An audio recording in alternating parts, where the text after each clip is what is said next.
Hi, I'm an artist, but my hands have been injured for the past few months. So, what have I done instead of drawing? Well, to start, I fed my existing work into this AI site that I found so I could keep on producing images and... I'm just kidding. No, really though, what did I do? Well, in the process of trying to pass the time, I ended up becoming an iPad kid. I played HSR Currency Wars till I maxed out. I also learned TFT for 400 hours. But I think the most meaningful thing I did while my hands were out of commission was think. I thought a lot about what I wished I was doing, what my plans are for my career, and also about AI, particularly generative AI. So I'd like to share those thoughts if that's okay. Over the past while, I've seen billion-dollar companies continue to invest money into generative AI, and that was heartbreaking because of what it meant for me as an artist. Big companies are creating technology with the intention of replacing me, human work. To me, the expansion of generative AI does not mean anything good. AI is impacting the environment, AI is raising the cost of living, AI is using copyrighted works without permission. The mass production of AI-generated imagery is devaluing completed artworks as a whole. But still, in this world of AI, I want to be hopeful. Let me explain. What does it mean when you see AI imagery? It means that what you're seeing are prompts inputted into an algorithm to create a visual image that is used for whatever the prompter desires.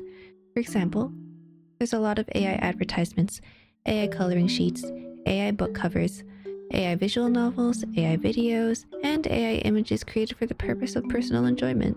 However, what generative AI also means is that a human did not spend the time to use a pen, brush, hand, or other artistry tool to, stroke by stroke, turn a combination of marks into a completed creation. When comparing AI imagery to human creations, you know a few things. It is cheaper to use AI to create images. It is faster to use AI to create images. By continuing to steal from human creations, AI is improving rapidly to imitate its stolen works while minimizing mistakes. For me, this means that by choosing to use AI, one has chosen the cheaper, more unethical of two options. For me, it should send the message, if the company chose not to or couldn't spend money or time on their products, if they compromise on ethicality, why should I support them? Many artists and people who value art know this to be true. However, what I've noticed is that for the vast majority of people, AI is fun and new. Most of your coworkers probably don't know the ethicality of AI generating a Santa hat on their work profile picture for Christmas, or even the ethicality of using the AI to imagine what Pokemon would look like in real life. To large companies, this is who the market is for. Hearing all this might make you feel some sort of doom, isn't it? I know it makes me sad to hear that this is a trend that the world is moving towards. So what can we, as artists and art lovers, do about it? To answer that question, I want to talk about value. When I say value, I mean the importance or worth of something for someone. So, how do we value art? What is the importance or worth of art? Historically, art was used differently depending on how it was valued in each era of time. For example, in prehistoric times, art was valued because it communicated messages for survival. If we look at Western art history, in medieval times, art had value for how it made religion attractive, and in Romanticism, art was valued for personal freedom and expression. Compared to back then, today we value art in similar, but also different and more expansive ways. Obviously, I can't touch on them all, but here are some.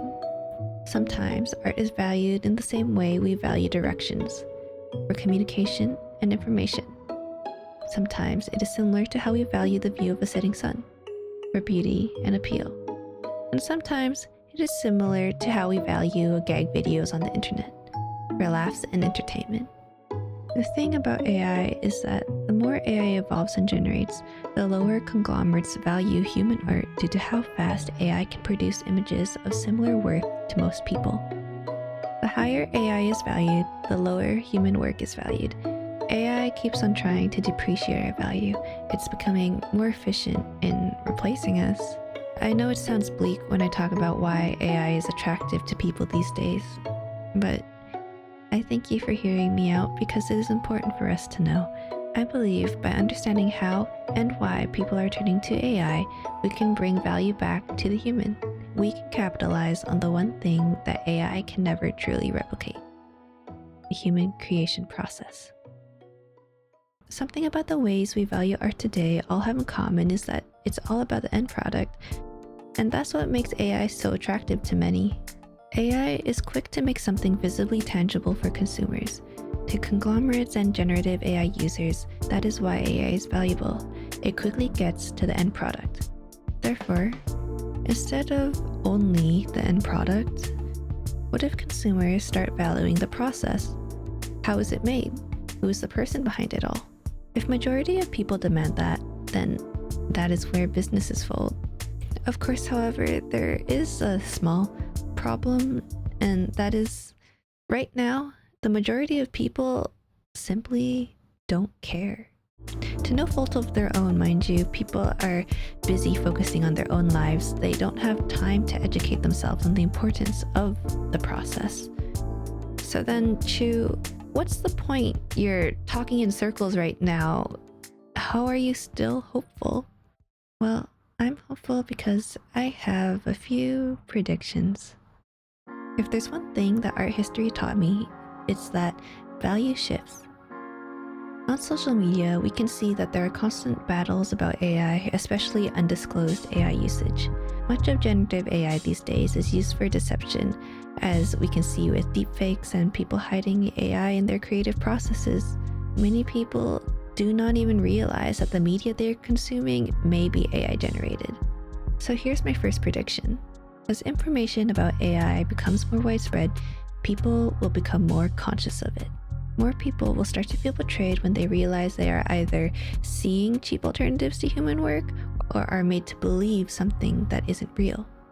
More people will begin to look down on generative AI as a tool, and as a result, people will naturally start valuing human works, processes, behind the scenes, and artist statements more as proof of life. With the rise of AI-generated media flooding social media, there will be a noticeable decrease in accessible and easily visible human-made content. This leads me to my second prediction. People will begin to crave human-made content. I believe when people begin to realize they are consuming factory-made cyclical AI content, they will start to crave new human ideas and effort. In the 1860s, there was a rise of a new art movement called en plein air, the act of painting outdoors. But did you know that the leading French academic art institution of the time rejected members for painting outside? To combat this, en plein air artists decided to hold their own annual exhibitions. They made their own space. So here's my third prediction. There will be the creation of an accessible digital space that is meant to uplift and glorify exclusively human creations, and it will become famous. Right now, most social media platforms do not discriminate when it comes to what kind of content is posted, whether it be human-made or AI-generated. So, as people become more aware of their own mindless scrolling, they will start to desire an accessible way to consume human-made art, videos, music, and such. With the creation of an anti-AI space, people can turn to it as a way to guarantee they are consuming something substantial. I believe there will one day be a sizable market for it. A lot of these predictions sound like wishful thinking, and honestly, it's kinda true. They're not based on any hard evidence, it's just really coming from my heart and my wishes. I don't know if any of it will ever come true, but for me, I need it to be real. I put my faith in people because believing by myself is simply not enough. So, I hope you can believe with me. Let's believe you or I will one day be in a position to make these wishes a reality. Now, back to the original question. What should we, as artists and art lovers, do in the face of an AI takeover? If you're an artist, treat yourself as a luxury. Continue to take pride in your craft because at the end of the day, no one makes art in the same way you do. Share your thoughts and insights behind your work. Let people know you are human and the complete owner of your creation. Show the world that creating is not only about the final product. When you show the world the joy your craft brings, you open a gateway to allow others to value you the same way you do your craft.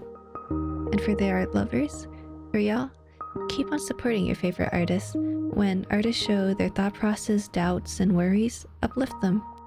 Continue to be loud so that everyone will realize what kind of slump AI has put us all through. Show the market that human work is what you want to see. Let us facilitate this value shift and take power away from generative AI. Going back to the joke I made about feeding my work into AI to produce more images, there's a reason why I would never do that, and it's not necessarily because I believe I can make better visual commodities than AI, but rather because I love the process of making art.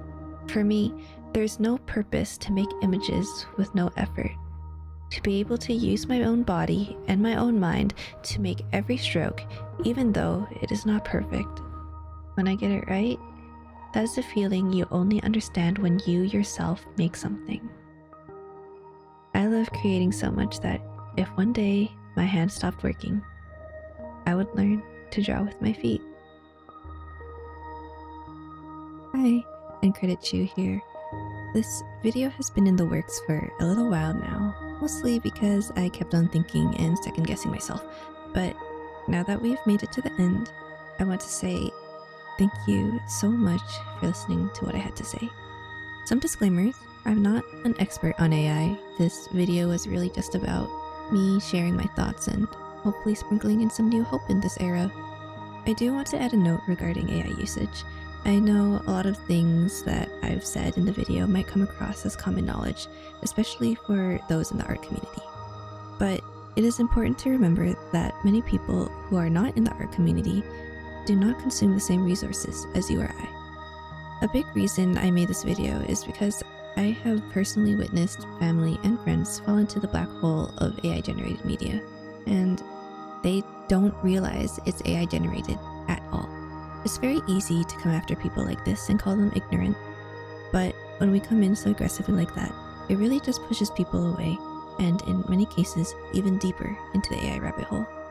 What I'm getting at is, it is good to educate others about the prominence of AI-generated media.